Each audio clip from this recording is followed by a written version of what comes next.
Oh!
Another case of drunken driving in broad daylight, and this time around by a civil servant.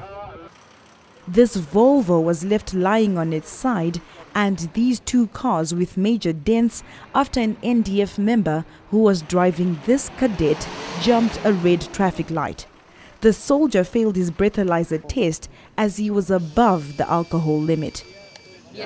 The drivers who were caught up in the accident told their side of the story. There was two cars that turned to the right side, and then it was the robot chains. So I was on my way, I was nearby here, and that car come and I hear the brakes. I was nearby here. To turn, yeah. And I was nearby to turn, and he just brake, and then bumped me there. While I was standing at the robot, the guy was turning into the street, and the other NDF guy was crossing a yellow light. When he hit him on the side, he flipped over and fell on me, and I bumped the girl behind me. When I stopped at the robot, it was our turn. It was green for us to pass. And then suddenly the two cars in front of us passed. And then when the driver of the NDF came, while the other vehicle was already in the middle to pass. And then he bumped him from the side. And then that car bumped into our car, and the other one bumped into my car. When asked to comment, the drunken soldier refused to talk to the media. 3 passengers were injured, and it is not known how severe the injuries were. The accident occurred at the traffic lights at the corner of Frankie Fredericks and Ours Road in Vindex Kleiner Cooper suburb.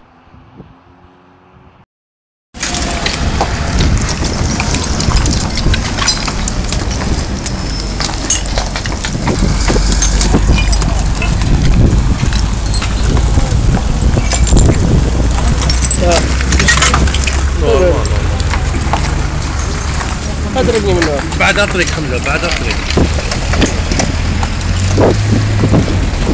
مثل المدرك بتاعه هذا كده بلدي دو كونفيونس هذا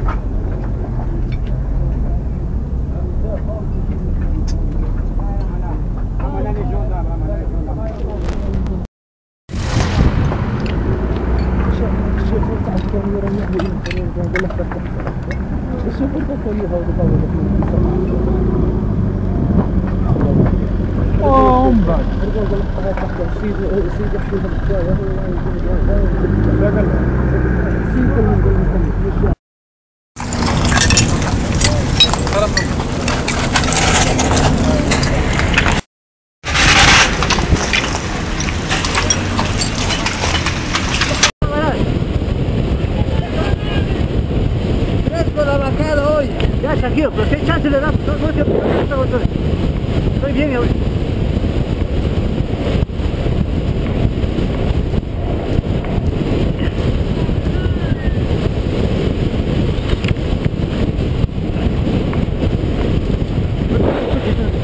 No hay nada.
¡Quítate!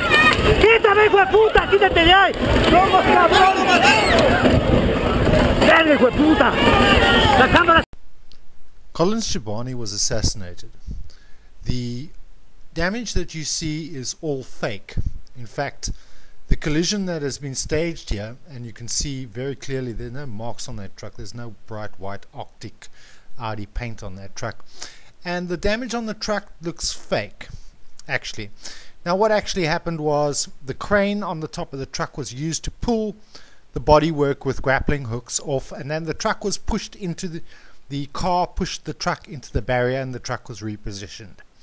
This vehicle, the front tires and the back tires are still inflated. The chassis is not buckled. The vehicle, which apparently was traveling anywhere between 150 and 200 kilometers an hour, is placed way too close to the accident vehicle. It should have actually flipped and probably skipped over the barrier. The force with which the car hit the truck and the barrier, if you calculate it, is probably incorrect. The barrier shows way too much damage, and the truck too much damage for this to be correct. As you can see, that screen is not cracked. How that happened, heaven alone knows. Anyway, if you believe that was an accident, well, good for you, but even an idiot like me can tell this was faked. Collins, whatever you were up to, buddy, it must have been some nasty cock. Here we are for 545 Live down here on Route 30, just short of the highway overpass at the scene of a two-car head-on collision. No information as to the extent of injuries or details further. We'll keep you posted as we get them. For 545 Live in Brattleboro News, Joe Bushy, Route 30.